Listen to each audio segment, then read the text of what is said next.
Can you guys hear me? Thank you for coming. Welcome to the library. My name is Richard Fortin. I have been your library director since 2010.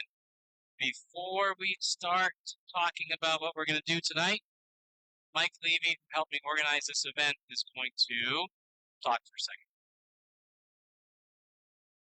Everybody, you see an empty chair here. Linda Caprara. Linda called last week and indicated that she had a work-related conflict.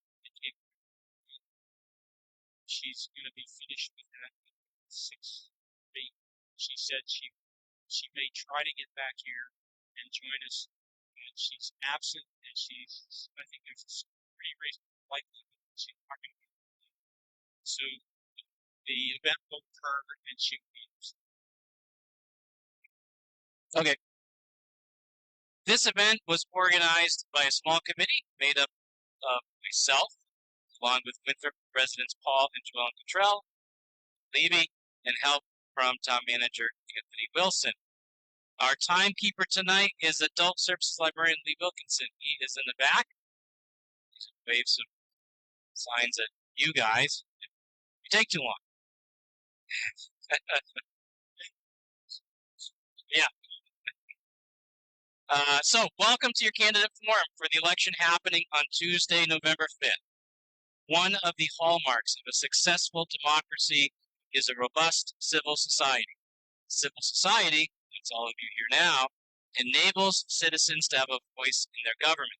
So we are hosting and organizing this here at the library because the public library, in our view, is one of the strongest indicators of a well-built civil society and flourishing democracy. Democracies are built on the ability of citizens, like all of you, to educate yourselves and make informed decisions. That's what we're doing here tonight. So first, some housekeeping. Please silence your phones. Last year we did this. I said it, I begged, and I shook my finger, and still the phone went off. So even if you think your phone is silenced, maybe everybody should check it. If you don't know how, we do have a librarian that runs tech support in the back. We have a restroom down the hall on the left, down that hall on the left. The key is on the water fountain outside of the bathroom door. Leave the key on the water fountain for the next person, and excuse the mess. We are undergoing major construction down there, installing a new elevator, so you'll have to navigate around that if you need the restroom. So, some rules for the evening. We are taking audience questions for the second half of the program, but only in the form of written questions submitted to Mike Levy. So Mike is over here, sitting down with scrap paper and pencils. Subtly and quietly make your way over to him if you think of a question throughout the course of this event, and write it down. Mike will then present the questions during the second half. The program is scheduled to end at 8 p.m., and we'll take as many questions as we can within that time frame. So there's going to be an opening and closing statement from each candidate.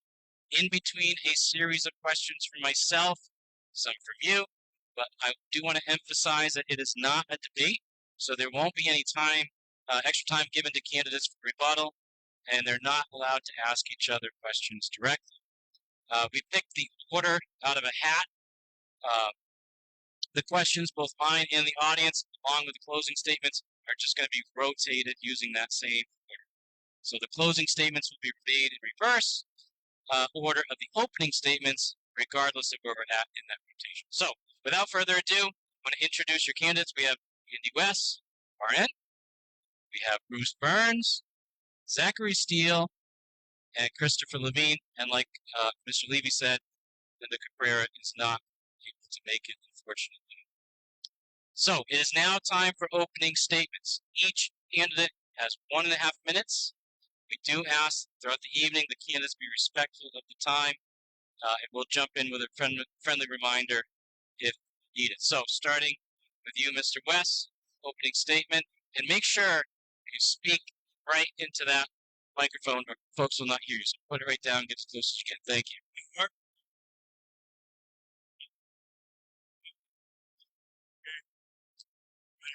Steele. I've been a councilor since 2017. During that time, during the time I served as vice chair, many of them have been complaints about the council meetings, intervene when we come. As they've been as chair, I've been using it as experience. Eventually, presenting amendments compared to council meeting. Agenda. So at that time, I asked the council to basically say that let's please get that meetings. None of the amendments have been years. That's been that might be changed. And township committee, national committee, rec committee, many other committees, families get back as schools in terms of events, which is the special events. Then,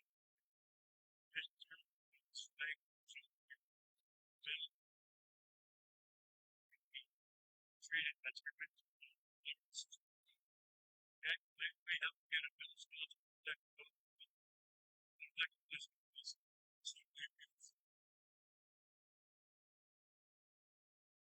It's regions.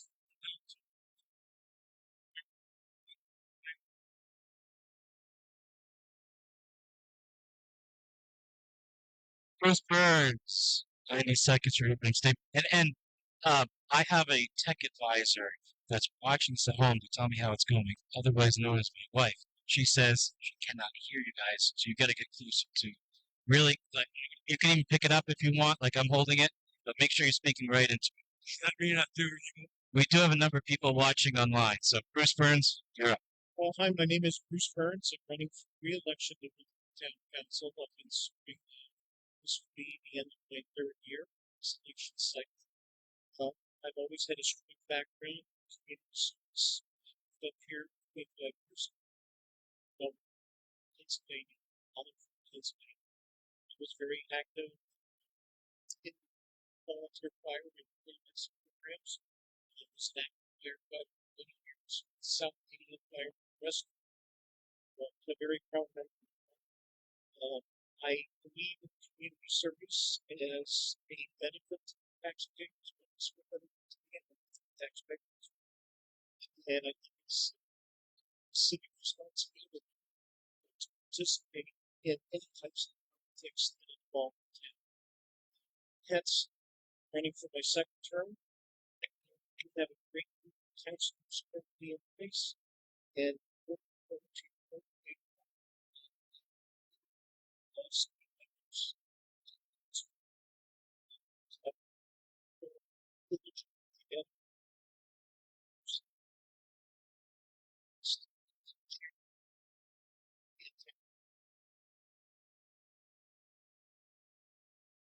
Zachary Steele. I want to thank people. I'd like to introduce myself.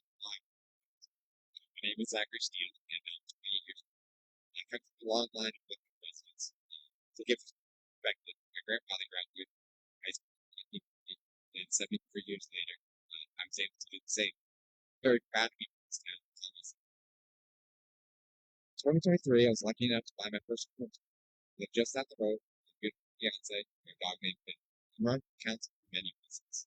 However, there are a few reasons I believe this. First, I think it's important for the next generation to get involved. We need young people to start contributing to our town and states.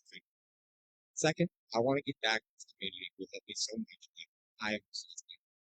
I believe we can all agree we want Winthrop to be a great place to live. Therefore, it's important that we listen to one another, treat each other with respect, and even when we disagree, come together and help others. It's vital we do this to achieve our goals. I want to help Winthrop that wonderful place full of opportunity, not only my future family, but everyone who lives. Thank you. Thank you, Zach. Christopher Lavigne. Hi, name's Chris Lavigne, and I proudly called Winthrop home. Winthrop like graduate Winthrop High School last year. In my early 20s, I served as a firefighter for 5 years. been an active participant in community organizations. For the past 10 years, I've served on the football board of directors in the last 2 divisions. I'm also an assistant coach for the football team. I decided to make Winthrop my permanent home by wife Chelsea, and we're raising us for sons. Professionally, I'm an inside plan for travel communications, previous and time where I've been employed for 18 years. While I may not attend every town council or school board meeting, I closely follow the proceedings to stay informed of local government issues. Passionate about Winthrop's potential for its challenges. Didn't decide to run for council because I agenda was decided to run because I feel like a fresh perspective of what it is to take. I've been impressed with the direction the town council has been going in recent years, and will be committed to maintain their efficiency and transparency. Eager to represent the residents. Thanks, Chris. So we're going to get into the questions. These were developed, gathered some input. Myself, Cottrell's, Mike Levy, town manager looked at that input, developed these questions. Question 1, what do you think most important functions in municipal government, and specifically, are there any areas of Winthrop's town government that should be reduced, eliminated, and are there any that should grow or be enhanced? And sticking with that order, Andy, we'll start with you. Okay.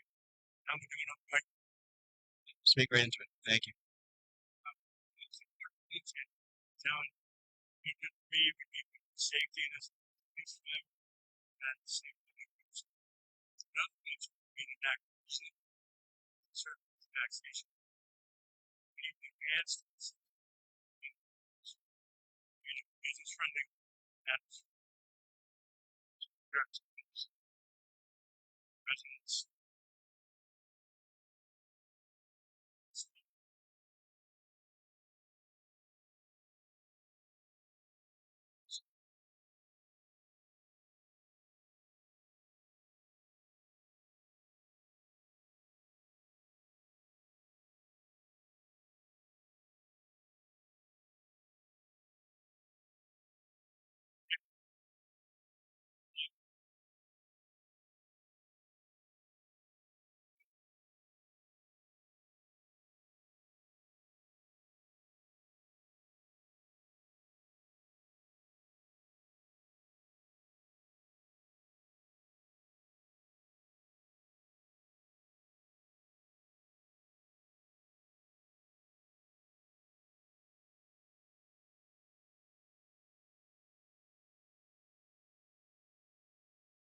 Thank you, Andy. Mr. Burns. We really hear what the sentence that Andy made. It's important from the development standpoint and economic standpoint to provide services that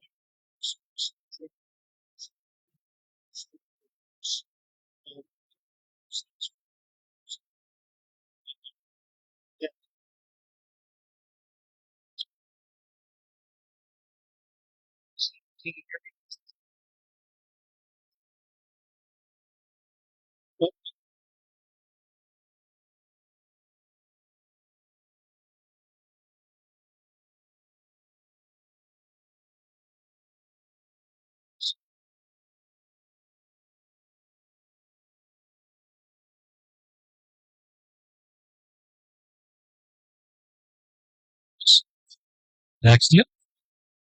Our government in Winthrop has many different needs. The council has been for many political fields in many other communities. That tells me we have class ministers. We need different people with different roles to help Winthrop reach dimensions. And one of those most important function is its collaboration. No one person group has all the answers. Each unique group has different set of responsibility. Important that we have these groups to support. Therefore, I don't think we need a reduction. What I do believe we need is better communication between existing governmental entities and better communication between the citizens and the government. And elected officials supposed to operate and keep moving. The most important thing is the citizens. Without the people, no government need to exist. This is why I believe we need to promote and encourage more communication everywhere. I believe this because of my career. I find the best way to solve any problem in day-to-day practice is to discuss and to bring as many solutions as possible. Last week, I made an effort with the town manager to better understand her. We had a great conversation. I hope that was a start to the effort I can contribute to keep it a great place. The more we communicate, the more opportunity we create to better the town. Thank you. Thanks, Chris. Zach. Chris, you're up. I believe public safety, education, infrastructure, and recreation are the most essential functions of this world. It's a small community. We're fortunate to have a full-time police force, EMS service, and responsive and well-trained volunteer firefighters. While I understand discussions about merging Winthrop among police forces are happening, I would only support such a move for providing tangible benefits to Winthrop residents. Our town has long been a desirable destination due to its excellent school system.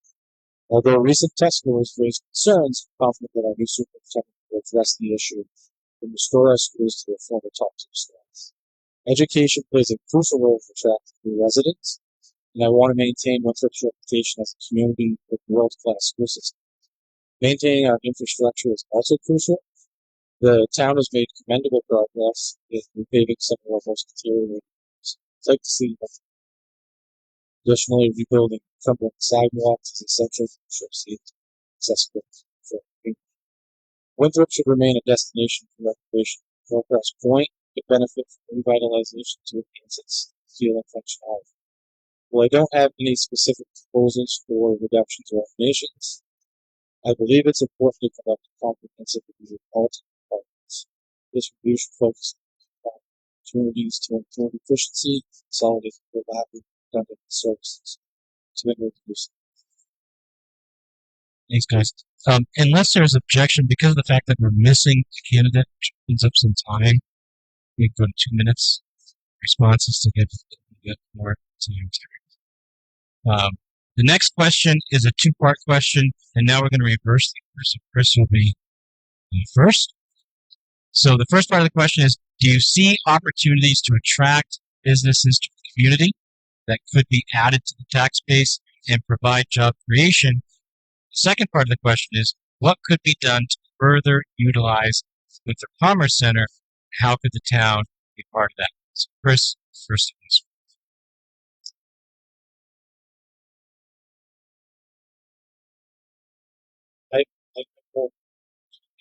So we'll do 2 minutes for this one.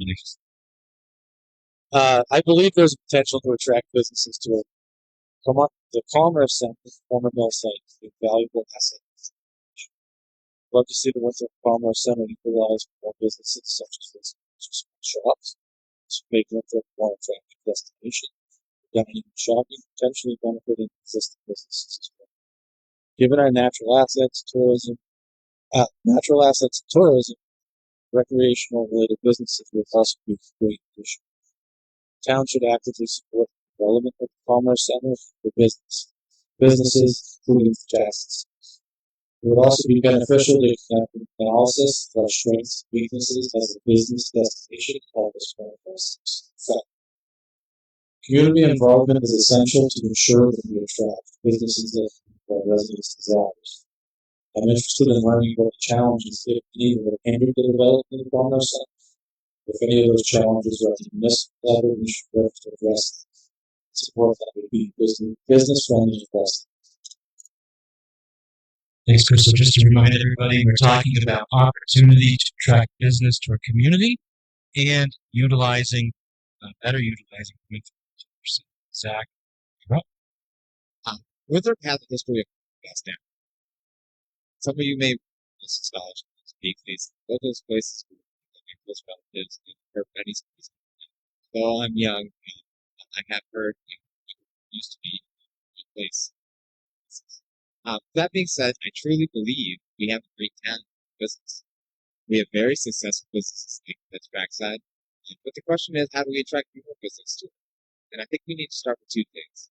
First, I think we need better accessibility and visibility to the town, as that is the place where the most truly businesses. A great example of this is most recent loss of such a big active discussions, fellow neighbors, as its parents. Some felt that it wasn't easily accessible as a reference. I believe that may have contributed to their closing. When people can't find good parking, can't visually see a business, they have a tendency to continue driving somewhere else, especially if they aren't doing it for a specific reason. This brings me to my second point. We need to start generating more popular activity in town. A great example of this in the is the vault. My fiance and George have been there. And during that time, I witnessed food trucks on the porch.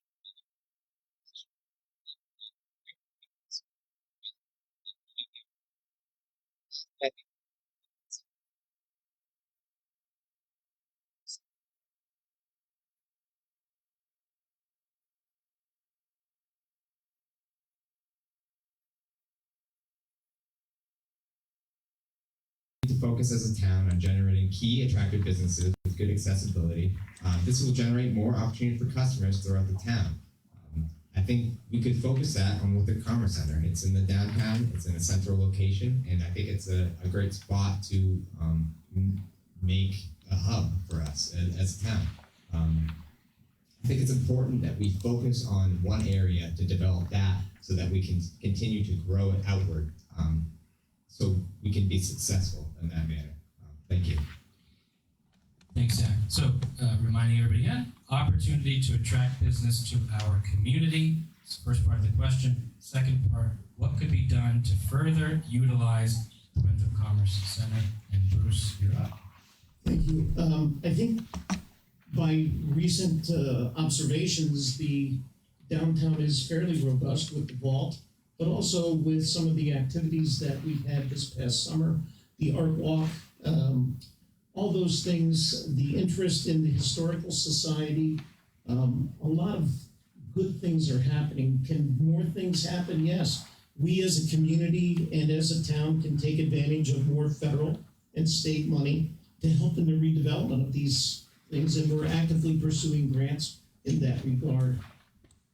As far as TIFs, we have one currently with the Commerce Center. It expires in 2026. And I think at that time, as a town, we're going to try and develop more business to come into that area, of which I really don't have an idea what businesses we can attract, but we can certainly make it a lot more appealing than what it is. So it's just not one thing, it's many things. Thanks, Bruce. Andy. I did like Sunrise Bagels there. Yeah. Okay, before the time starts, will we have a minute added to our summation at the end? No. Okay. Andy, you're up. We need to move quickly, more quickly, to utilize the structures at the old town dump site. And little has been done since our initial discussions on this subject a year ago. Concerning the downtown mill, our town manager initiated the process to obtain an environmental inspection at the entire site.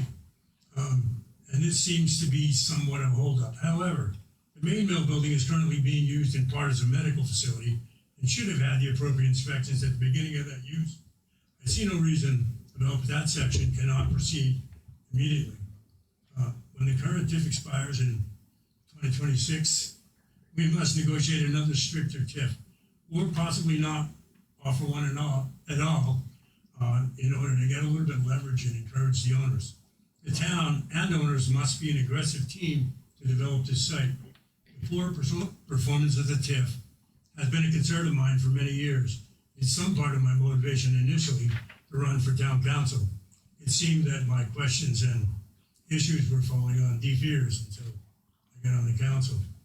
For those that don't know the figures, the tax assessment over there is about $4 million. TIF adjusted taxes are $200,000, and the owner gets back $90,000 of that. So we're not doing real well, and we haven't been for a long time.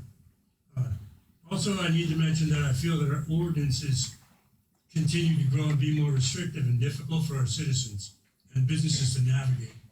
They need to be more user-friendly and welcome them rather than presenting obstacles. I believe currently we're not welcome to new business and current business expansions. Thank you. Thanks, Andy.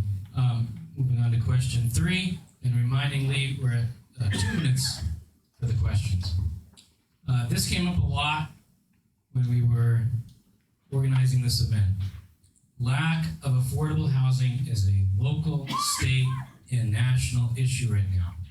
What steps could we take in Winthrop to increase affordable housing in our community? And Andy, we're going right back to you. Great. Thank you so much. You gave me 2 minutes, and this one's only going to take a minute. All right. This is a very important issue for Winthrop. I'm aware that in recruiting teachers, police officers, and others, it can be difficult to find local affordable housing.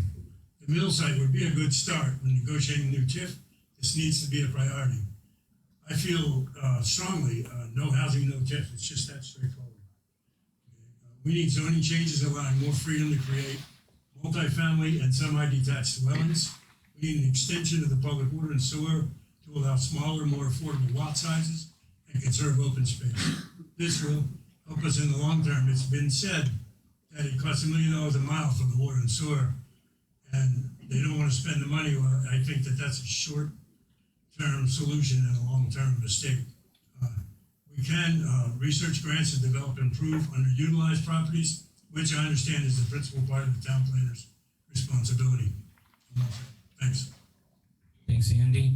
So just a reminder, we're talking about lack of affordable housing and what Winthrop specifically can do to increase affordable housing in our community. And we are at Bruce Burns.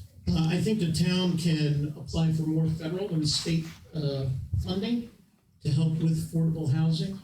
I think that's a real need. But again, you're faced with the dilemma that you've got to cough up 25 grand and probably 2,000 a month to afford a house around here. It makes it very difficult for people to raise a family and encourage redevelopment in the area. That's a problem that's perplexing, and it's systemic across our entire state. So I think we need to solicit the legislature, the federal government, to help towns throughout the entire state, but especially Winthrop, to develop affordable housing programs that first-time home buyers can get into without eating ramen for the next 10 years, you know? So that's my feelings on that.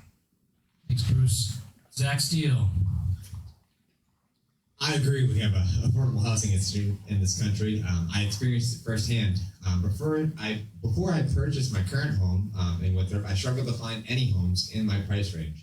And when I did put offers in, I was outbid over 20 times. As a result, I ended up getting very familiar with the housing market.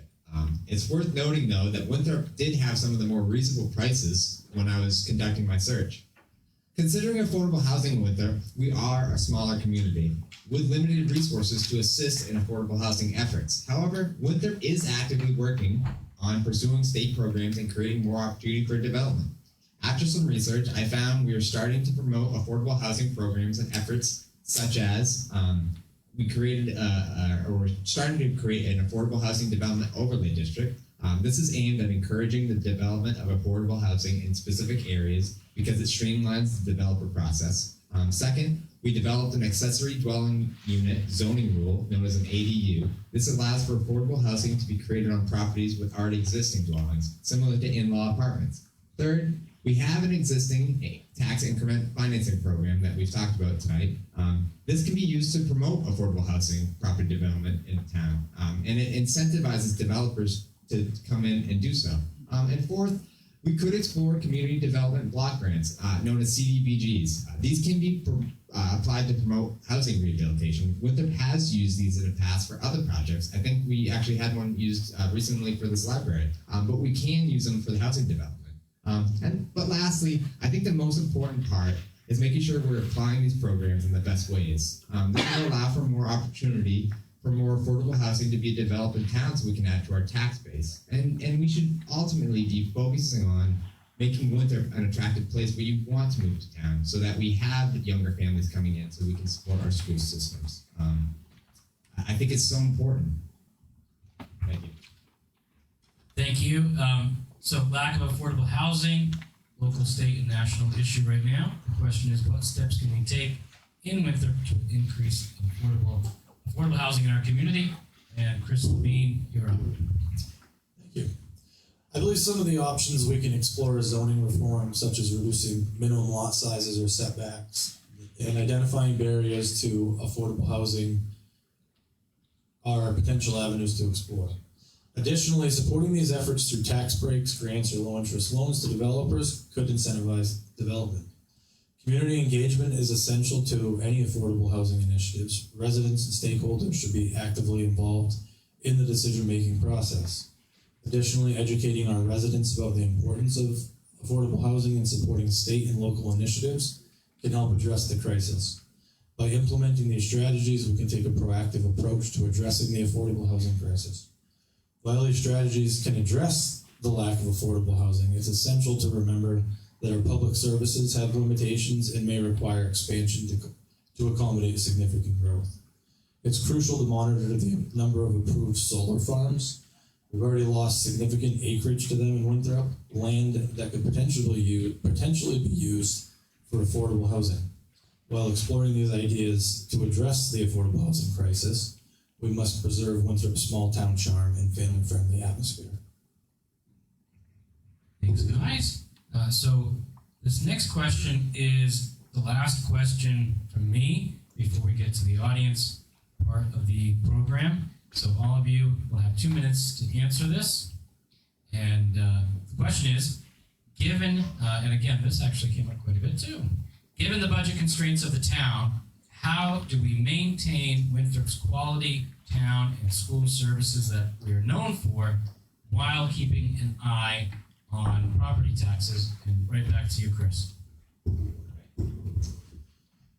There's no doubt that balancing quality town and school services with budget constraints is a common challenge. Winthrop is no exception. The ultimate goal is to maintain high standard of living while keeping property taxes reasonable. We need to prioritize core services like public safety, education, and infrastructure so we can allocate resources to these services first. Exploring alternative revenue sources such as federal grants, which we already do but should continue to be a priority, can supplement our local budget. Additionally, attracting new businesses can boost our tax base. We should also continue exploring energy efficient upgrades similar to the lighting upgrade that will be happening at our buildings, along with the heat pump upgrades that have been going on, and exploring shared services with other communities, such as the potential merger of the Winthrop and Monmouth police forces. These can help manage property taxes reasonably while maintaining high-quality services. A comprehensive review of town operations can identify areas for cost reduction. We also need to do everything in our power to fight back against the rising county taxes due to their budget inflating, as we saw this past year. Thanks, Chris. Zach? First, I'd like to say we have a lot of great services in Winthrop, such as fire, police, EMS, and many others. We also have a great school system that I came from, and my grandfather taught at Winthrop for 30 years. My fiance is a teacher. I think schools are vital to any community, and I think it's important that we focus on those things. On the other side, I've also been directly impacted by increases on property taxes in this town. Sadly, my parents had to sell my childhood home because of these increases. I think the question is better asked, how will I approach managing the town's money as a council member? And I think that's the most important point here is because we focus a lot of our budget on our taxes. For example, we have 79% of our income to the town is based on taxes, and that's from our 2023 financial report. So I think there are two important things regarding the budget. First, we have to look at what our needs are. I consider these needs as our services to maintain our quality of life in Winthrop. Second, we need to look at what we have for income opportunities. As I said, most of that is our town taxes. This means our services and taxes are very much connected, which obviously has a direct impact on every resident here. Budgets can be complicated for many reasons, but when the numbers work, they work, and when they don't, they have real impacts on our citizens. I want everyone to have the best quality of life.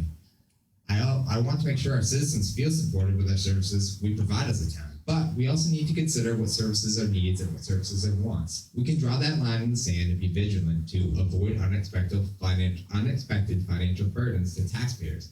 I think having a good balance and being realistic with our budgets is the best way to maintain our services and keep taxes at a level that is acceptable. Thank you.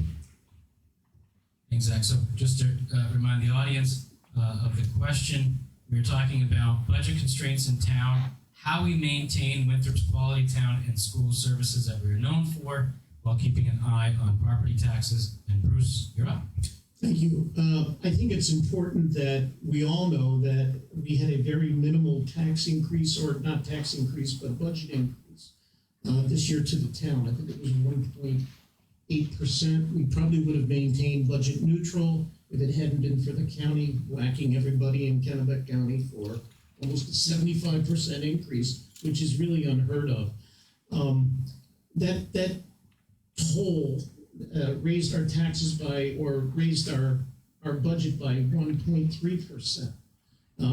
We all are people here, and we all live within budgets, and it's very important that we maintain the budgets and not overspend, because as you said, 75% of the tax base is based on tax increases or taxes, and that's a toll. We have a reevaluation coming up, I believe, in 2026. Hopefully, we'll see some recession as far as taxes, but I think overall, to maintain that budget neutrality is very important. And the budget's presented to all of us to vote on every year, and we voted to accept the budget. It's our responsibility as councilors and employees of the town to maintain that budget vigilance, so we don't overspend. Nobody wants to hear mistakes. Thanks, Bruce. Andy, you're up. Okay, well, Bruce stole a little bit of my thunder, I'm sorry. as Anthony would say. But here we go. Over the past 3 years, we've increased the number of employees significantly. All the employees have proven their worth and are loyal and hardworking. However, we cannot expect to continue to hire new employees and maintain a sustainable budget. I would suggest a hiring freeze, maybe even indefinitely. We all know the cost, and I know we have some open positions that we need to fill, but they're open existing positions. We all know the cost of living for all of us is going up, and so is the cost of operating a town and providing services. As a council, we need to be as conservative as possible with new demands on our budget, realizing we need to prioritize the needs of the school against other town needs. We are in the process of a re-eval, which will significantly raise property values.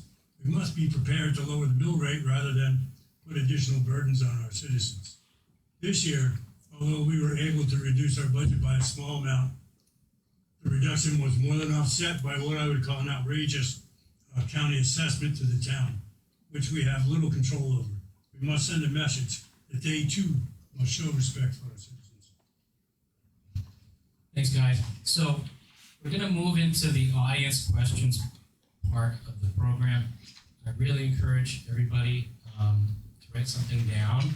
We have about an hour, a little over an hour, before we get to closing statements. And this really, all of you here who are so engaged in this will be the difference. There's a current counselor here tonight who won their seat by one single vote last year. So this will make the difference. Okay, so we really encourage you, if you haven't already, write something down. And Mike is going to come up and ask the questions. We're going to stick to the reversal of order. So Andy, you're going to go first. Oh, goody. On Mike's first question.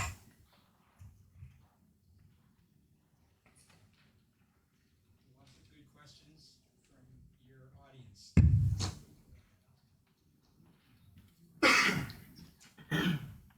I'm trying to keep these in subject matter, going by subject matter.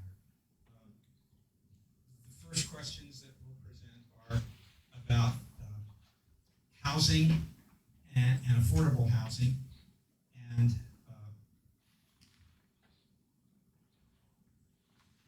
two questions talked about Airbnb, short-term rentals, and their positive and negative impact on the community.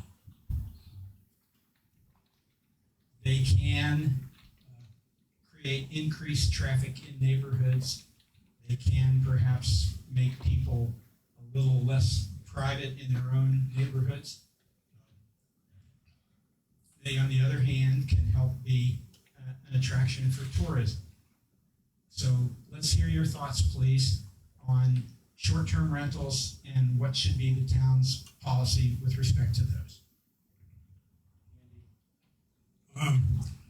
As I said in an answer to one of the previous questions, I am not in favor of continually building regulations in town. If a person owns a property and finds themselves in a position where they have to rent it in the most profitable way as a short-term rental, then so be it. We don't need to sit down and pass yet another rule. Okay, I know that there are a lot of seasonal lakefront property owners that do that. And what are they going to do if they can't afford the property without the short-term rentals? I think that's something we just need to stay out of. Remember those people coming into town, how would I know this, right? Are tourists, and they'll spend plenty of money. So, we could be cutting off our nose by our faces. That's it for me. I think putting restrictions on Airbnbs or short-term rentals is really a catalyst for failure. I think the revenue that's generated by, seasonal rentals of lakefront properties is very, very good for the town and also for the lakeshore owners. I don't think that the town really has anything to say about that. I don't know of any restrictions on that currently within our ordinances that would inhibit people from renting out their houses to somebody that wants to come up here for vacation.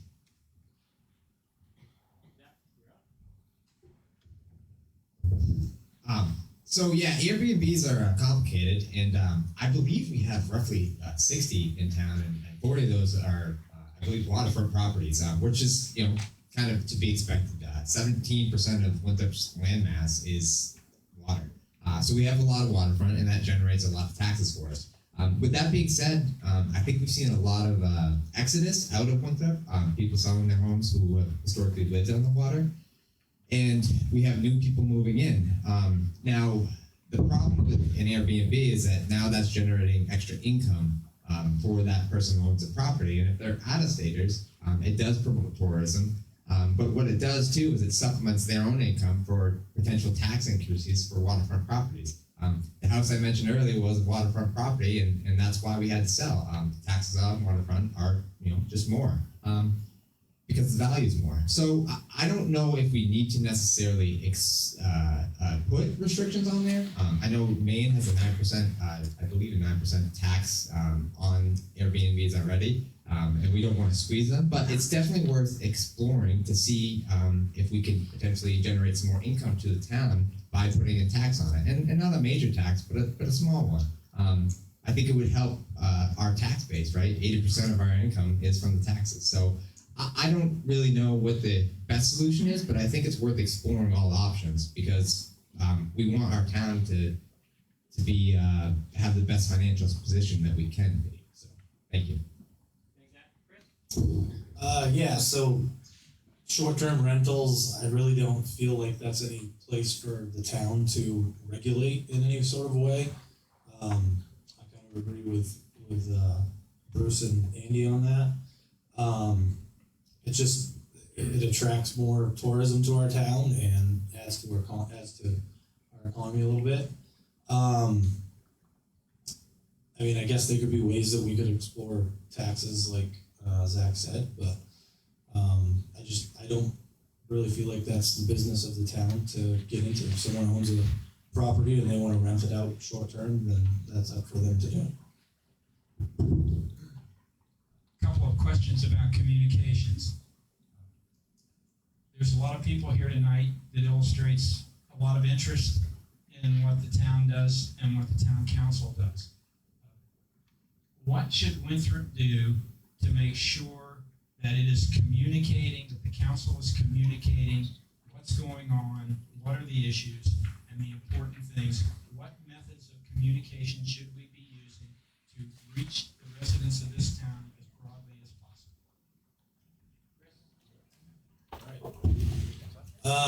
I think over the last few years, or at least I think since Anthony's been the town manager, the communication has increased significantly on electronically.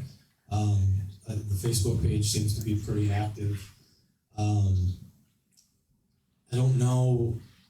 I know there are still probably a lot of people who read newspapers, but I don't know if we should put things in newspapers with that type of stuff. But there's some people who don't use the internet. I think the majority of people do use the internet. But I don't know if I don't really have any ideas in particular to increase that. I think we've done a fairly good job. I know I've noticed that I'm more aware of what's going on with town council meetings and other things in town just because of the social media. So. Yeah, I would agree. You know, I think our town website has greatly improved. I talked to that with our town manager when I met with him, and I noticed it from the past. We're starting to get more information on there, which is good for transparency to the public. What I think we can do is get some more input from the town in a more passive way. We can put out more surveys and get more consensus, because ultimately, the town council is supposed to operate in the best interest of people, and if people don't show up to town meetings and express their concerns, then it's hard for the town council to address those concerns. So I think more surveys and more items to do that. And then as far as just general publicity, we can use all the social media options to provide that. We have so many outlets for communication nowadays. So I think that's all stuff we can explore. But I think the biggest thing is getting more input from the town on the current issues we have. And how do we do that? We need the feedback, and we should make that easier for people to give feedback. So, thank you. I think what we've done is try and promote more transparency to the general public. I mean, we're not a secret society, and we've made big strides, as you are aware of, Richard, with our audio communications through YouTube. We publish all of our meetings on that, and they run for the whole duration without any editing. The conveyance of that initially 2 years ago was absolutely hard. And having, I'm still working every day and traveling, I had to come in on Zoom meetings, and the audio and video properties of it were horrible. But we've changed that. We've got a new system that I think has brought us into the 21st century. I'm sure that in 6 months it'll be out of date, but by comparison to what we had, it's a major improvement. And I think the important thing is that, if you don't have internet and you're not familiar with Facebook or YouTube, to attend the town meetings. I mean, it's an open forum. You have 2 opportunities to state your opinions, and we'll sit there and listen to you. And, it's a government that's run by the people here in this room and all the constituents in Winthrop. And all of your opinions are very, very important, and they deserve to be heard. Okay, a lot of this is going to mirror what everyone else has said. We had spent a fair amount of money on improving the town website, and we've really tried to get as much information as possible out that way. For those that don't have computers, I should point out there's a computer lab right here in the library, for one thing, and they can always talk to a neighbor or something. It's a rare thing nowadays that a person doesn't have, a computer or a cell phone that they can look at the website on. I am continually, this word is disappointed. My phone number is right on the town website as a counselor, and I get almost no phone calls. Okay, I get a few emails. And so, communication is a two-way street. I'm willing to listen. I need people to talk to me. Okay? And I don't mean to criticize our citizens. I have great respect for our town. It's been quite interesting on the few times when we did something less than popular and people decided to talk to me. I think we're putting the information out there. We're continuously striving to find ways to get more information out there and be more open. Speaking of good communication, you're still tough to hear, so make sure would help if it was a little shorter. So in this atmosphere of increased transparency with the town communicating, trying to communicate better to the public and asking for communications from the public, there's another area of communications that one of our questions raised, which is how do we make sure that deliberations among the council members occur in such a way that the public can be aware of what your positions are, and so that you are in a position to make sure that you're able to state your positions well? How should you deal with your deliberations? So, Andy, did you catch all that? I did not, I'm sorry. Okay, sorry. Rephrase it for Andy again. Sorry, I coupled up with the audio. I have no hope of rephrasing that question. The public is entitled to know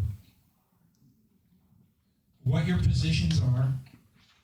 The public is entitled to know that you are getting an opportunity to fully state your opinions and to present them and to discuss them with each other in your public meetings. What can be done to make sure that happens? That's kind of a tough question. I mean, we do have open communication at the council meetings. I mean, we really do.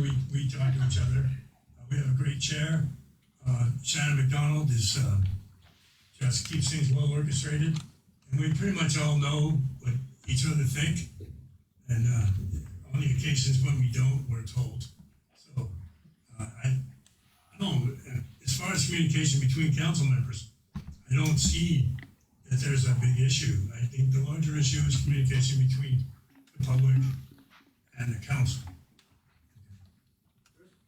I don't see a breakdown in communication. I mean, each counselor at a meeting the first Monday of every month clearly states their positions in an open forum, and nobody's inhibited or prevented from speaking or coerced in any way. And it's all recorded live in person, and you're all welcome to participate in any of those conversations, to extol the virtues of whatever topic you want to. But I think right now, it's not a me person council, it's a we person council, and all of us speak together as a group, and I think we all function as a group. And I'm very proud of the council that we have, the communications that we have, and the dialogue that we exchange every Monday, the first Monday of every month. And now we're meeting 2 times a month as we go into the winter hours, because we've got so much on the agenda. It's very easy to play a game of kick the can and forego a topic until the next meeting. We stopped all that. And we try and get everything completed that is on our agenda every meeting that we have. So I'm not quite sure where that communication comes from or positions on certain things. I mean, we're talking about everyday things, and we have conversations among ourselves that are open to the general public. Since I moved here last year, I've been attending more council members, also why I'm here for you today. And I would agree, I've seen definitely good progression at the meetings over the course of this year specifically. And I think there has been more transparency, and I think there has been good discussion. And I think people are starting to contribute more in the meetings. Everything I've seen seems like we have great communication with the council now. And I don't think we should change that or look to. I think it's great that we have meetings, twice a month now, because there are a lot of topics in winter we have to discuss and go over. And I would agree with Bruce and what he said. I think they're doing a well job of that now. I think we could work better with communicating to the other boards and whatnot. I think I see some lack of communication there, but other than that, I think we do a good job on the council specifically, being open about everyone's opinions on the board, and then the citizens too coming forward when they have a concern. So, thank you. I kind of share the same sentiments as everybody else here. Like I said in my opening statement, I've I've watched every town council meeting, even though I don't attend them. But I feel like after I watch a town council meeting, I know where everybody stands on the issue.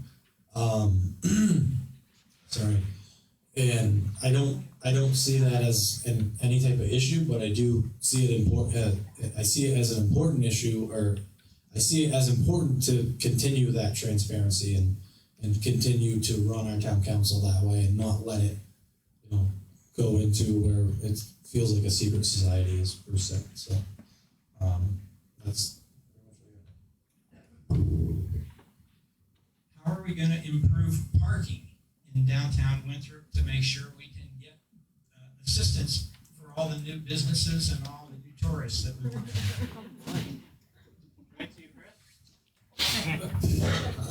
Well, I'm not going first on this one. I mean, in order to have parking, you need vacant lots, and without turning the Commerce Center into a parking garage, or maybe building a parking garage behind the Commerce Center. I don't really know how to attack that issue. Like I said, you need open space to build a parking lot or parking spaces, and I really don't have an answer for that. Yeah, I think there is some improvement. If you look at the Winthrop Heritage parking lot, that's always empty in town if you've driven down Main Street. And it's got a lot of signs there that say you're only supposed to park there if you need to attend that place. And I think we should maybe focus on that, using that as more public parking so that that's available to the people. Additionally, I think better signage would help. I know I'm from Winthrop, so I know where to park here. And I'm close enough where my house is where I can walk to town, so I don't always have a need to park in Winthrop. But I think we could explore options, and they're relatively cheap to put signs up and make that more known, because we do want tourism to come to downtown. But I will say it's not always entirely clear all the time, so I think that's a good thing we could do, just put signs up and have that help. And then find those spots that we already have existing now. So thank you. I think we need more accessible handicap or ADA compliant parking spots. I think currently we have the football stadium over there. There's plenty of parking over there. There's the public parking up by the town office. It's all downhill. Going uphill is a little bit difficult, but going down is no problem, and coming back, you take your time, you make it. You've got parking over by the mill. Yes, we could use more parking, but in order to facilitate that, we need to attract more businesses. And I don't think anybody's going to object to anybody parking in the Heritage Center by the Historical Society on a Saturday during an event that we have here in Winthrop. That's just my view on it. Okay, first, as it regards the Historical Society, you may remember that I mentioned that I was the building committee chair over there, and I have tried to plant the idea of shared parking over there, and I'm really not at liberty to say how that's going, but I have tried. Okay, I have a couple suggestions here that weren't in my original comments because I didn't know if there'd be time. But I would like to see a path from the municipal parking lot, Sully's parking lot, we call it, okay, and through the Water District property and the library property over to the street the library's on, so that people could take that shortcut, go through, and possibly go down to the beach, when it's overflow. Those kinds of things. Another thing that we need to do is work a little bit more closely with the Legion.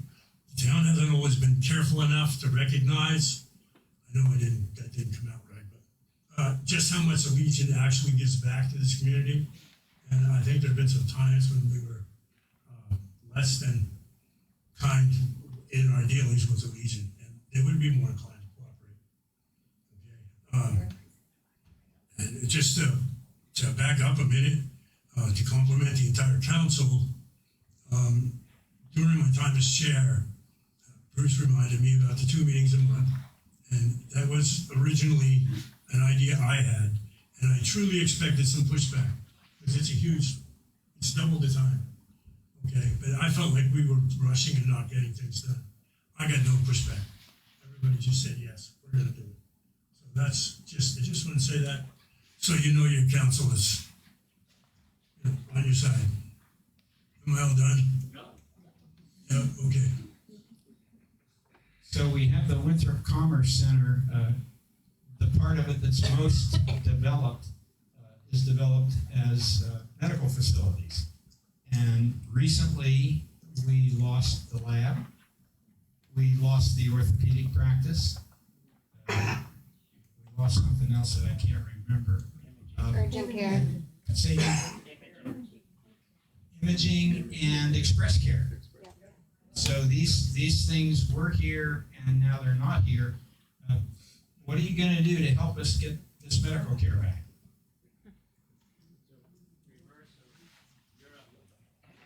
I don't have a lot of information on this subject. Most of it's kind of secondhand, but I'm concerned that we may eventually lose the entire medical service in the Winthrop Commerce Center. So, you know, I think we need to talk to the TIF, the owners of and warn them.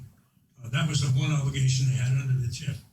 It was a very poorly written TIF, and that was the one written contractual obligation. If we lose that, there should be a violation of their contract.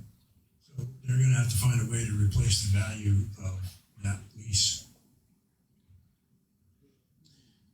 I think that one of the ways that we can still develop that and maintain some kind of medical facility is to open it up to private practice. Either that through Maine General, like over at the Commerce Center in Augusta, or here in Winthrop, Maine. It's a beautiful space. They've done a nice job remodeling it. Those are things that I think can be utilized for that space. There's always plenty of parking there. Behind the parking lot is a huge investment that we made. We replaced all the pumps in there because they were first installed, I think, in 1953. And it was time, unfortunately. But all those things can help in the redevelopment of that area and provide better services for constituents here. Yeah, I'm not familiar with this too well either. But I do think there's opportunity here for conversation to be had. Clearly, it's an issue when we're losing facilities in town, especially ones that are medical. I know it's convenient for me. I occasionally work from home, and if I had to go get labs done, it was nice to go to the medical center. But I think the biggest thing is we have to look at the TIF. How do we promote them coming back? And maybe we need to look at more private entities. But I think what needs to happen, right, is we need to have conversations to see what we can do there to make sure we don't lose it anymore. So that's all I have to say. Thank you. Sorry. Yeah, that was a pretty big loss as far as the imaging and all of those things are concerned. So it was concerning, and it would be nice to have those things back. I'm not real knowledgeable in that subject matter, but I think there are probably ways that we can market ourselves, our town, or that building to other health providers that may be interested in moving in there. I mean, it's probably, with the work that Maine General did to the building, it's probably already halfway there as far as the infrastructure to support having health services that were similar. So I think it should be something that we do focus on, is getting that back. So perhaps this is a matter of supply and demand, and maybe if all of us here got really a lot more sick, we could get these services. A couple of questions that really go to the heart of the matter when we think about what we want to do and why we want to do it as members of the council. And these questions ask you to try and pinpoint the thing that motivates you the most. So, what do you think is the individual most significant accomplishment that the town council provided to the town in the last year?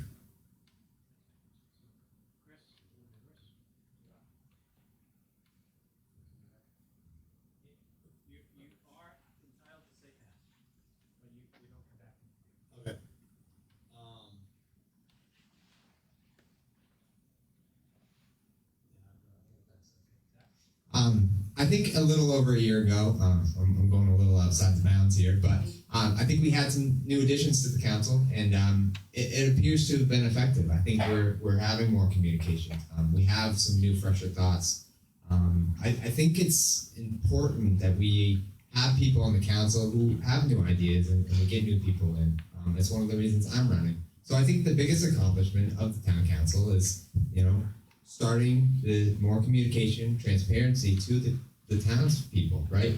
That's what's most important here. And having the 2 meetings, again, right, is a great accomplishment because that gives more opportunity for everyone in the community to reach out and talk.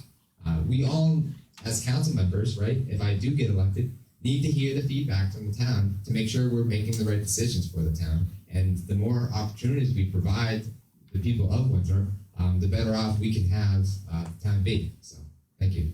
Before Bruce starts, just repeat the question for the audience one more time at home and here. What is the most significant accomplishment the town council has provided for the community in the last year? Okay, I think there's several things. The first one was the mooring committee that we established to end the divisiveness that existed within town council. There was also, an understanding with all members that we would have an openness and we're able to communicate very, very well. I'd like to consider that all the members that I serve with on town council as a group are friends of mine. And as a result, they're friends of our constituents as well, people that are out there voting. I think that's very important. And I think that it's a diverse group of people with a lot of different ideas. And all those ideas are expressed in a very logical way. You can watch any of the videos on YouTube and you can see that we're all concerned about issues that exist in our community and the preservation of Winthrop. And I mean, there's a ton of things that we've accomplished. I ran unopposed when I first ran for office, which I thought was unconscionable. And it's nice to see new people running for office. I encourage them, especially in their youth. I think it's important that we as a group function as a group and not as individuals. And I think that's probably one of the best accomplishments that I've had on council for the past 2.5 years. Yeah, here goes Bruce stealing my thunder again. One of the things that we have accomplished, as Bruce said, is kind of gaining a mutual respect for each other, and even, I would say a friendship. And one thing that prior to that was always an issue is I was getting word from a lot of people that they didn't want to come to the council. They didn't want to talk to the council. Things were so divisive that they just wanted to stay clear. And if I had to, in one word, say what the most significant accomplishment was, is that now we present a kindness to the community, that we're interested and that we want to hear what they have to say. The next question about getting deep down to the heart of things is, what is the singular most important principle that guides you, that causes you to run for office and will guide you in making your decisions if you are elected to the office? Andy, you're up. I'm going to keep this one short, okay? It's what is in the best interest of the citizens of the town representative. I represent each and every one of you, not just the people that may disagree or agree with me. I represent you all, and I have to look out and understand what you're all thinking, and that's my single most driving issue. I joined the council because I felt that in a lot of ways that wasn't being done, and I wanted to make changes. I actually joined the council right at the end of the last conflict between the school board and the council, I will tell you, and that was one of my purposes. This has to end. Okay, it's not representing all the people; it's representing conflicts. Okay, so that's enough. Town council meetings are not for conflicts, they're for conflict resolutions. And if there's a divisiveness within the group, it's non-functional. So I think the agreement that we all have as counselors now is that we listen to each other, we respect each other, and in turn we respect the taxpayers that support us in town council and the decisions that we make. And they're very important. And it's affects all of us as taxpayers, myself included.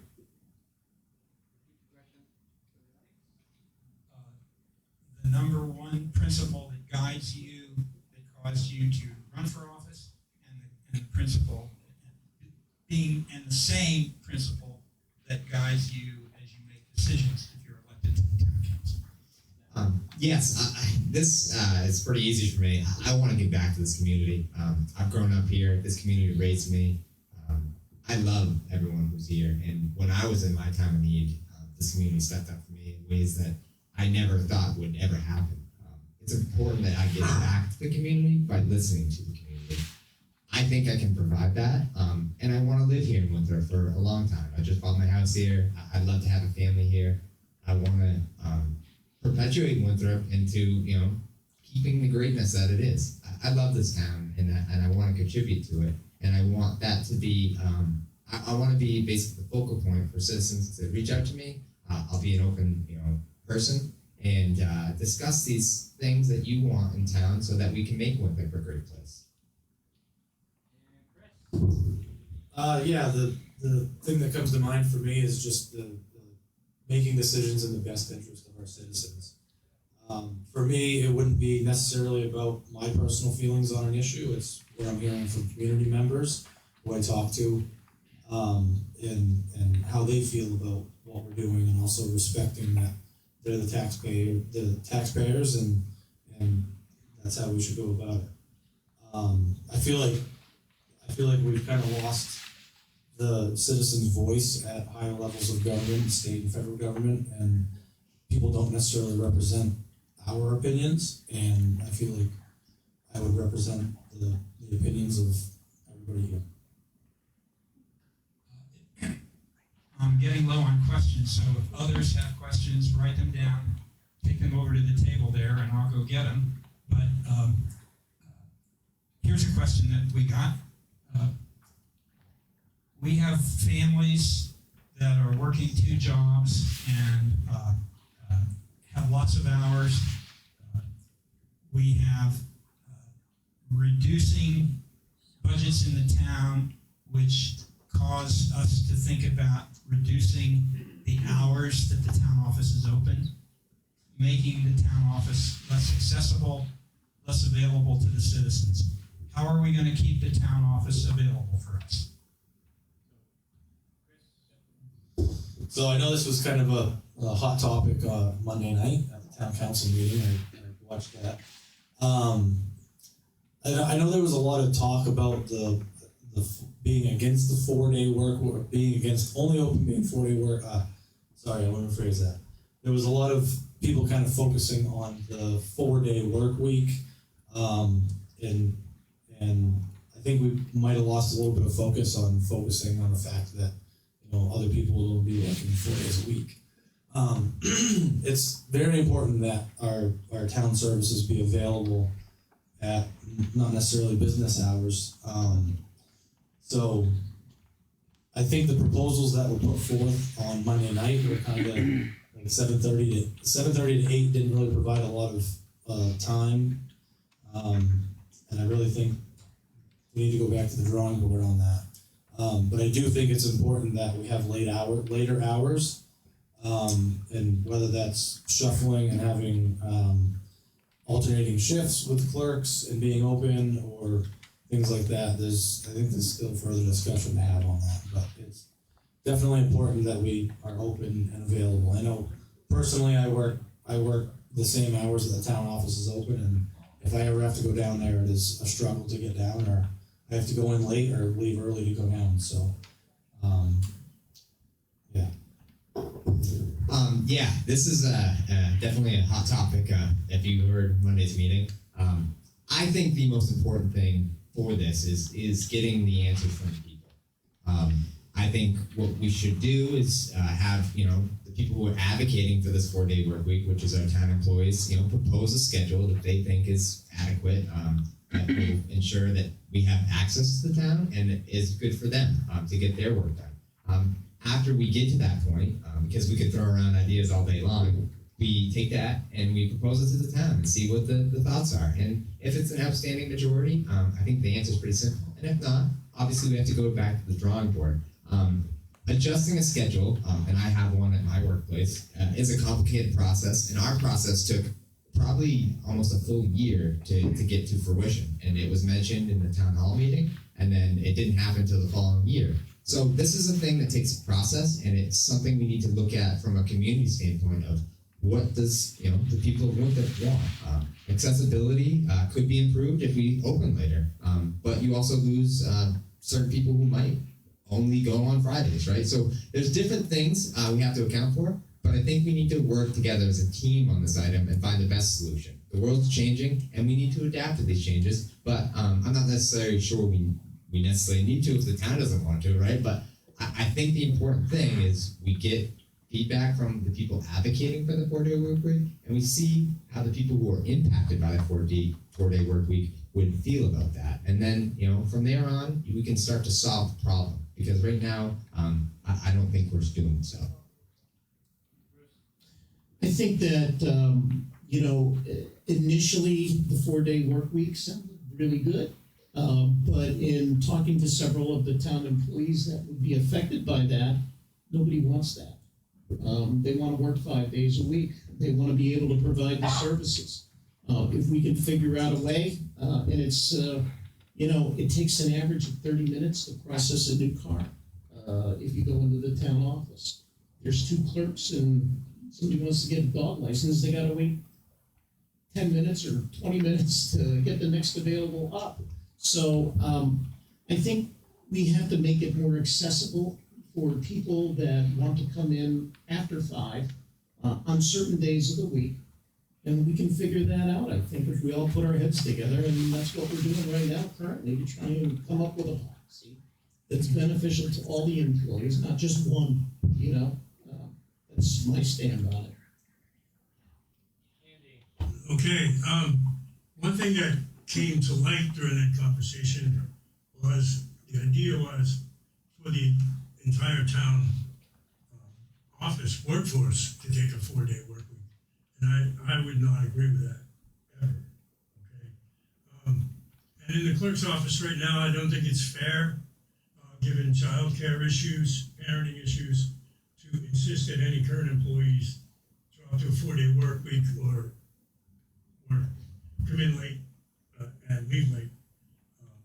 But I think that if we were to have a change of staff down there or something, it might be a good idea to, make it a condition of the job that they come in at 11 and leave at 7 1 day a week. That's what West Gardner does. Just one day, one night, for people that can't make it on time. But I don't think it's fair at this point to try to ask a current employee to make that change. They were hired with the expectation that that was the hours they would. Next to last question, what can you as town councilors do to help assure continuing improvement in quality in our education and our schools? So Andy, you're up. All right, you're gonna have to repeat the question, Mike, I was drifting. What can you as council members do to help improve the quality of education in our schools? Well, I wish I was last on this one. I think that we need, teachers can barely exist on their salaries. And we need to pay them more, but that begs the question, where do we get the money from? Okay. One thing that we can do is do a much better job of letting the teachers know just how much that we appreciate their work. Okay, my wife subs in the schools, and some of the things that I hear, some teachers can just get downright demoralized. The expectations of what the teachers do today versus what they did when some of us were in school are completely different, and responsibilities have doubled. And think our respect for our teachers has reflected what they do in light of that. So I think we could start with the moral issue of showing more respect and support of our teaching staff. We're faced with a real crossroad here because, everybody wants more money. And I appreciate that. The quality of education, I think according to our ex-superintendent, we were second to last as far as competitive salaries. And it is difficult to make a living as a teacher, having 3 in my family that are teaching professionals. It's a hard question. I don't know exactly what town council can do, and the only thing I can say is they have to vote on a budget, and it's approved by the taxpayers. And again, I'll reiterate, we all have to live within our budgets. And they can present a budget every year, and depending on what they need, that budget can be adjusted, and if it makes sense, we can approve that, put it on a referendum, and we can all vote for it. Yes, so I'm about to marry a teacher, so it's pretty close to home on this issue. I think education is super important, and I had a great education when I was attending Winthrop. We have some teachers here who taught me once upon a time as well. I see it as an issue for sure, and I think that's across the board. I think it's more of a state or we'll call it a country issue that we have teacher shortages. There's certain difficulties there, obviously. The town council, obviously, as Bruce said, is budgetary in that manner. What I think we can do as a council is work closely with the school board to help provide better insight to what the budget constraints might be, and work with them to find new ideas to provide better services in the school. We talk a lot as a council, and the public can talk there. But we can do even more as council members and talk to the school board and make sure we're focusing on making sure they're set up for the best thing so we can provide for our teachers. It's a complicated issue for sure, and it's definitely worth looking into. And I think we can start by just talking more about what the solutions are. I think as a town council, I think the best way to approach that is to support our school board as much as possible. Really, like Zach said, at the council level, it's the budget, it's approving the budget. And I forget where I was going with that. Sorry. And I think, I know we ran into some issues this past year with the budget, so I think it's important that that is more transparent. So, but the town council can definitely support the school board. I feel like there's a little bit of a disconnect there between the two. I was shocked. Kind of, like I said, I followed a lot of this stuff, and it doesn't seem like there's too much, I don't know what the word I'm looking for, but they don't really work together at all, which I know they're separate entities, but I think we could probably benefit from working together as much as possible.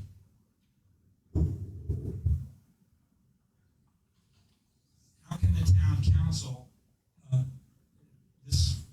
this question from one of our participants here fits into what we've just been talking about. What can and what should the town council do to improve and increase and enhance communications with the school board? Chris, you're up. I do know. I think Aaron White, current town council member, actually, he kind of made a suggestion about something like that this past year. And I know that he's been attending school board meetings, so that way he's kind of like a liaison between the two. I don't know if we should have a dedicated liaison, or on the town council and the school board, but we definitely do need that kind of answer that question for us. Yeah, I didn't understand Aaron was doing that, but I think that's a great start. And I think we can take it a step further. And maybe it's not every meeting or every month, but we could, quarterly or biannually have specific meetings where we sit down with the school board to discuss these items. the best thing to solve a problem is to everyone get in a room and talk it out. And I think that's where we can start. And then from there, hopefully good solutions get promoted and we can start to improve our current issues that we have with the school board and our budgets. So, thank you. I think one of the important things is that not only does Aaron attend the school board meetings, I attend all the school board meetings as well, either through Zoom or in person. The communication, the school board operates under autonomy of their own budget. Trying to provide influence and not understanding makes you look kind of silly. They know what their set of problems are. They express them amongst themselves. The superintendent reports directly to the school board, very similar to the way town council is set up. Trying to participate in those meetings and maintaining an active role as a citizen here and taxpayer. I have 2 grandchildren in the school district right now. I think, like I said before, and I'll reiterate it again, we all have to live within our budgets. And, it's important. Nobody wants to get a 4 or 5% increase in their taxes as a result of, mistakes and errors. You know what I mean? We want it right the first time. And that's what we try and do when presented with a budget from the school board, is analyze it as a council, as a group of people, have discussions with the superintendent and the school board chair, and kind of be there just to see what's going on. It's very enlightening, and I would encourage you all to either participate through Zoom or attend school board meetings. It's usually doesn't last that long, and you'll be home in time for the news. So, regardless, that's my take on it. Yeah, but I might miss supper. Andy, you're up. Yeah, I'm kind of in a position where I'm gonna mirror what Bruce said.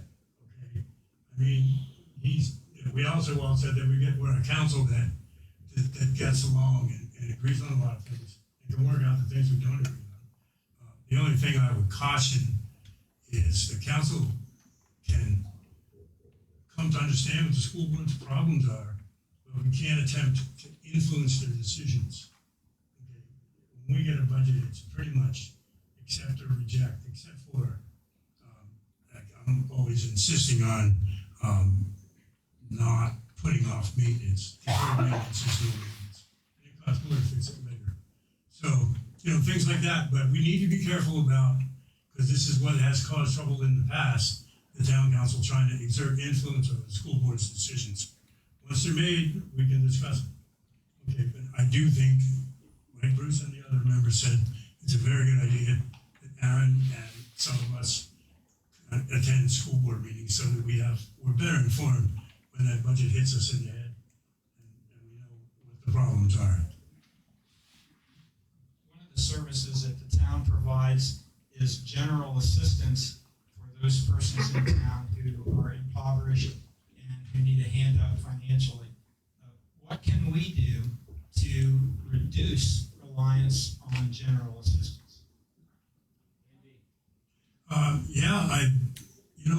I was thinking about this in terms of the ZIS Council the other day, and I drove by Progressive Distributors, and they're hiring. They're always hiring. Okay, an organization like the ZIS Council could, even if some of these folks don't have driver's licenses, they could get a small van and send a crew up there. I'm sure a company like Progressive would find a way to accommodate. The way to avoid, the GA issue is to help people out of the problems that they have or the mistakes they made and find them work and support that work, support the employers who help to support that work. Okay. I think that general assistance should be just exactly that, general assistance. So if somebody's down on their luck or is struggling to get a tank full of fuel oil during the height of winter, the public assistance program is designed for that. And it's to make those people in need, able to survive, There is a tremendous strain on our public assistance program to the tune of, I think, about $780 a month for the rehabilitation center by Ted's Trackside. It's put a real strain on our budget. It's gone from, I think it was $20,000, and now it's going to approach $140,000. I've dealt with dependency issues. I know, not personally, but members of my family, and it's a real disease and needs to be treated as such, but not at the benefit of some corporation that moves in and fills it full of people. They have to contribute, and right now they're not. But we're supporting that, and I think that's wrong, personally.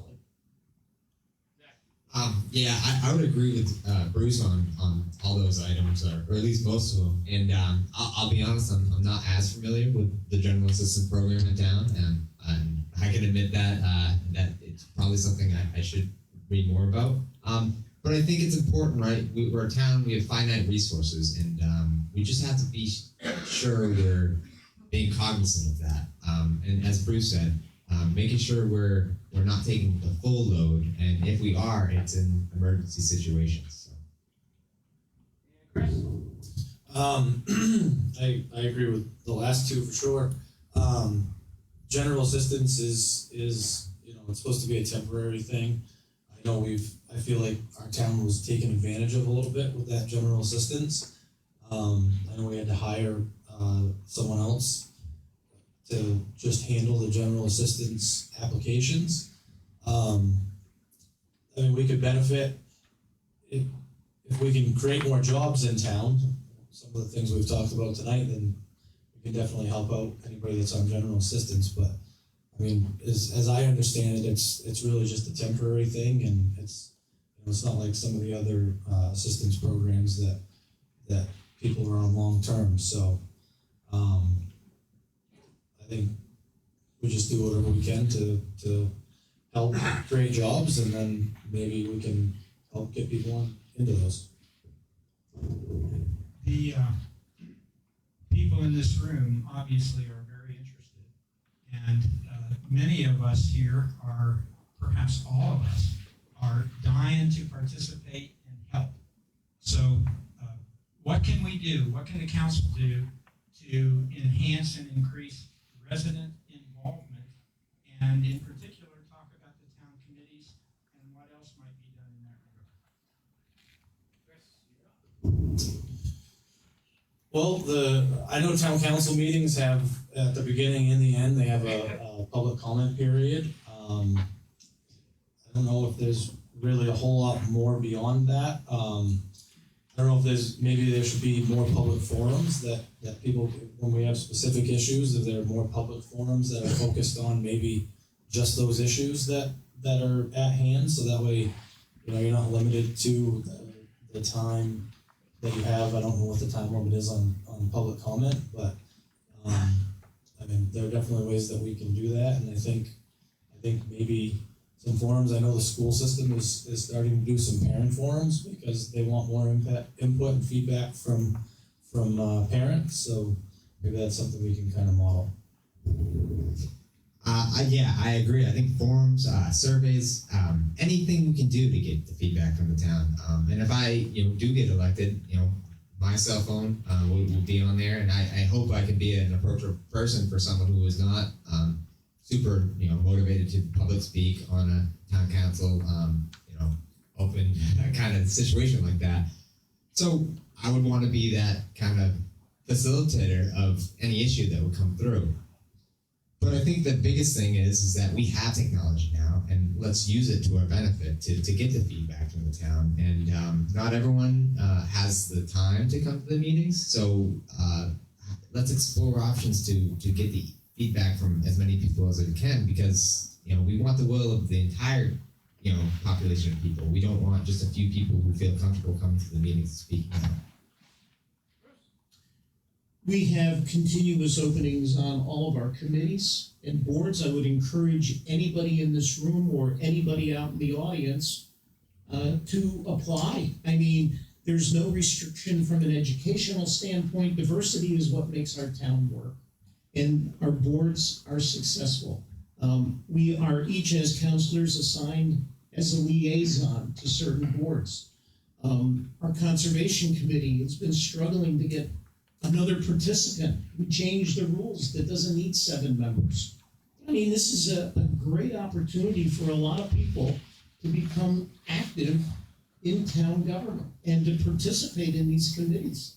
It's not invasive, it's not painful, nobody's gonna get in trouble. Every opinion is welcome and nourished. And I mean, you know, I understand having, you know, had to work 2 jobs before. I was quite a bit younger then, but, you know, the struggles that you have and putting yourself through school. But now we have a lot of electronic social medias, Zooms that people can participate in this while you're cooking dinner at home or while you're eating. I would encourage everybody to participate, and that's community service. And that's what it's all about. There's a cost to everything that we get as services provided by the town. Police, sewer and water, whatever. It all needs participants from the community to make them better. And there are always, I'm vice chair of the appointments committee. It's a struggle for Roy Weymouth and I to get people and encourage them to participate. Thank you.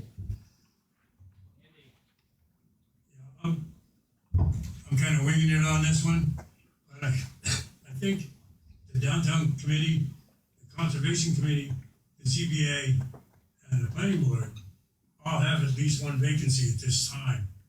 And I don't necessarily have the answer what we can do to get people to participate.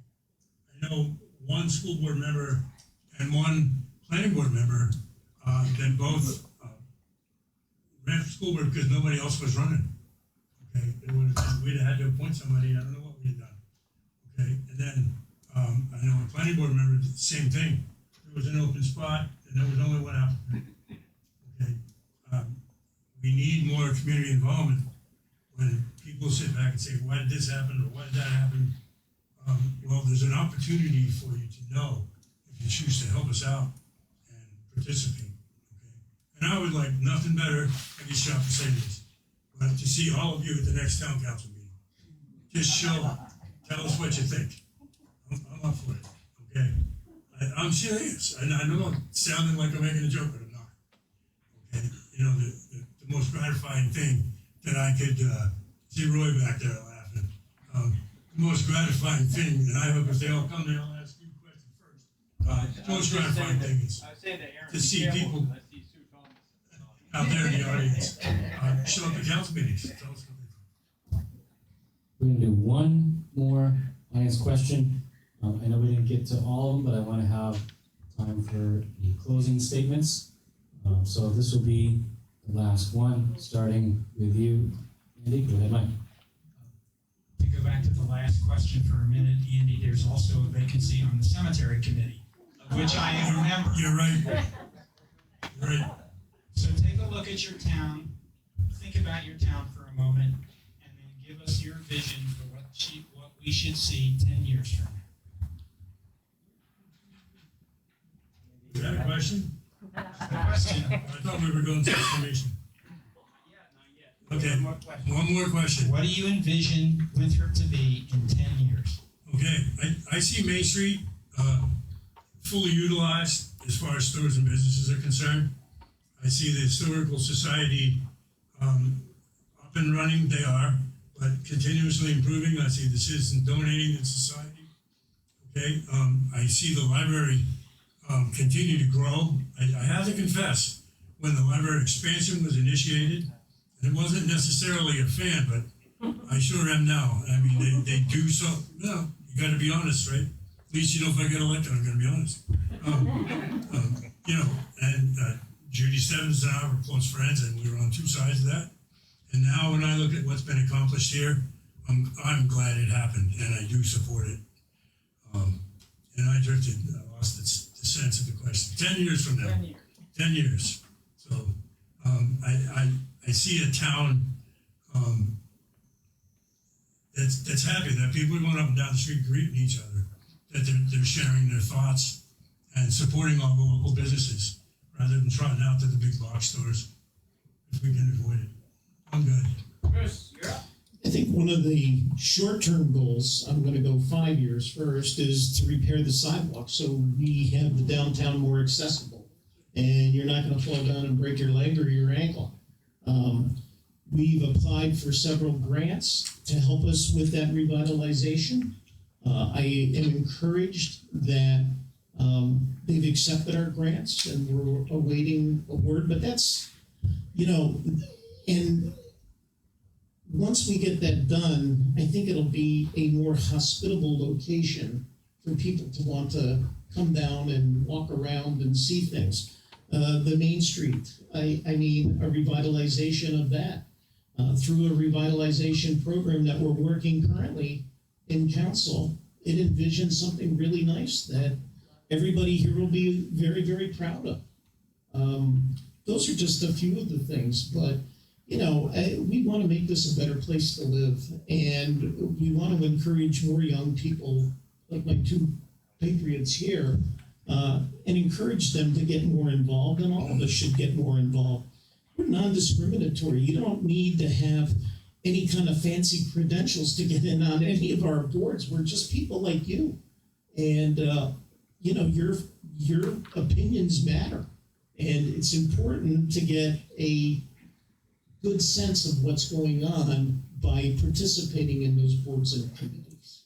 And that's how you get things done. And that's what I want to see over the next 10 years. I agree with Bruce on that, entirely. I think it's important that young people get involved. It's why I'm here, right? I want a family here. I'd love to see Winthrop as a place that I can raise my future family. We have a great new football field. We have a lot of great facilities here. We just did, the tennis courts and stuff. But there's a lot of potential we have here in town to make it a great place to live. And that's what I want for my future family and for all of you, right? I want people to want to be here. And in my discussions with the town manager, he did say we're putting the focus on revitalizing the downtown. And I think we make that more accessible, and then we can interconnect it, to maybe Norcross Point. We can start taking steps to make Winthrop a great centralized location, a great hub for everyone to enjoy, and people want to come here and contribute to the town and, build the younger generation in here. I don't know, I feel like I'm one of the younger people who owns a house, and that's sad to me because I wish I'd had more young people here that I could share, all this with. It's important that we look forward to that. So I think, yes, we start with downtown revitalization to bring people in, and then we start to look outward and how do we keep perpetuating Winthrop into being the great place that it is. So. And Chris? I agree with everybody pretty much. But I see Winthrop as hopefully, we've got a filled up downtown. Like Bruce said, the sidewalks repaired, so everything's more accessible. And I really want to see it as a place that, I never left Winthrop, but a lot of people that I went to school with and I grew up with came back to Winthrop because they knew it was special. And I see Winthrop as that in 10 years as a place that, my oldest son right now is 15, so hopefully in 10 years he's planning on coming back to Winthrop. And like Zach here is young and setting up his life here, and that I want it to be a place that he wants to come back to and raise his family. I'd also like to hopefully within 10 years see our sports complex completed. Thanks, everyone. And if in 10 years we could fix the north side sidewalk of the library that's just a crumbling pile. It's the elevator or the grading, the drainage. We chose the elevator. So we're going to go into closing statements, and we will do 90 seconds. I know I told you guys 1 minute, which is fine. But with one less candidate, we have a few extra minutes here. So 90 seconds for closing statements, and we're going to start right off with you, Chris. Thank you. I'd like to thank Richard and Mike for putting this on. I think it's important for our community to hear each candidate share their thoughts on these issues. It's been a pleasure to be here tonight, and I hope I get the pleasure to serve the residents of the town of Winthrop. I would love to see Winthrop attract new business, continue to attract newcomers, as well as being a place that the younger generations want to come back to. As I stated in my opening statement, I didn't decide to run because I have any type of agenda. I just care deeply about this community. I think that my involvement with the fire department and the youth football demonstrates my commitment to the community. I'm eager to potentially serve my community in a new capacity. As a problem solver and forward thinker, I will approach these issues with an open mind and make all decisions with the best interest of the taxpayer in mind. I'd also like to wish the other candidates the best of luck in the election. Thank you. Zach? I'd first like to just thank Winthrop, right, which is all of you here, for this opportunity. I'm kind of going into uncharted territory doing this, and everyone's been very accepting of that, and I appreciate it. Winthrop's always been my home. I feel very fortunate to have grown up here. I was raised by this town. This community literally stepped up and supported me when I was at the lowest point of my life. I once didn't know if I was going to be able to speak again, and now I'm here, speaking in front of you all. It's a privilege for me. I want to be a council member, to give back and help support the same way this town did for me. In this country, we're constantly being put in positions of division, and I like to think of our community in Winthrop as a team, and I want to make sure we all feel that way. Our citizens of Winthrop are the most important thing, and I want to give back to them. Any government in this country should be by the people and for the people. Everything we do in Winthrop's municipal government should be driven on that principle, and I can't think of a better community to prioritize that for. I want to be a council member who will do the work and bring extra communication for our citizens to make sure each and every one of you is proud to be from Winthrop, just like I am. Thank you.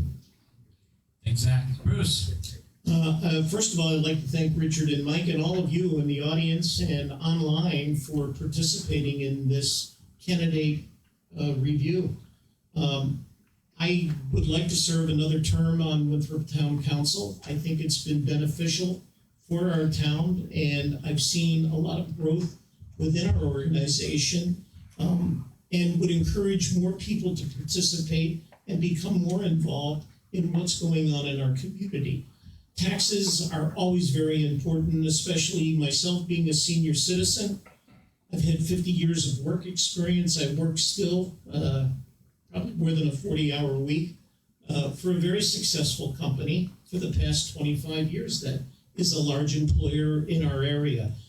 I think the skills, some would say I was overeducated, but I think those skills that I've acquired over that period of time lend a lot of fiduciary support to our budgetary process and also decision making.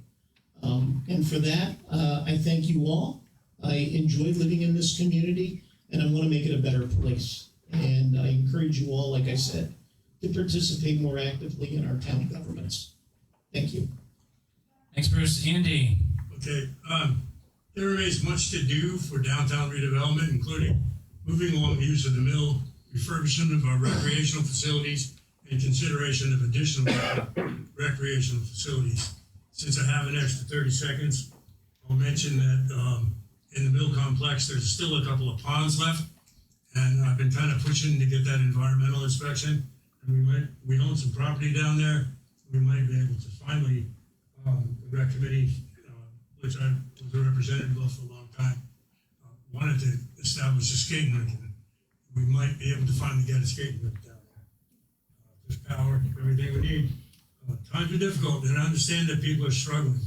I've worked during my time at the council to encourage more openness, more public comment, and encourage a kinder, gentler conversation. I've been a citizen for 45 years. My kids all went through the school system. I've been involved in government in one form or another for most of that time. I bring to our town a long-term institutional memory concerning the wishes and needs of its people. I also have the willingness to listen to our citizens and the ability to deal with others with an open mind, fairness, goodwill, and kindness. Okay. 15 seconds. 15 seconds. Okay. I'll go to. There was a prior pedestrian committee that I served on, and at that time we didn't get a lot of support from the then town council, and I'm glad to see that my peers on the council are more aggressive in pursuing these kinds of things. So, and I would appreciate your vote. Thank you for listening. Thanks, Andy. I just want to say thank you all for running. This is where I believe the differences can really be made in a lot of ways, more so than the national, federal level races. This is what impacts a lot of us day to day in our lives, more so. And those of you willing to spend your time in municipal government, I think it's one of the best forms of government in the world, but it relies on you guys being willing to participate. Thanks everybody online and in person for participating. That participation is as important, probably more so, than those running. Thanks, Mike, for the help. Paul and Joellen for helping to develop the first half of the event. And don't forget to vote. Thank you very much for sponsoring this. Yeah. We have a world-class facility here that I think is a really valuable. Thanks, everybody.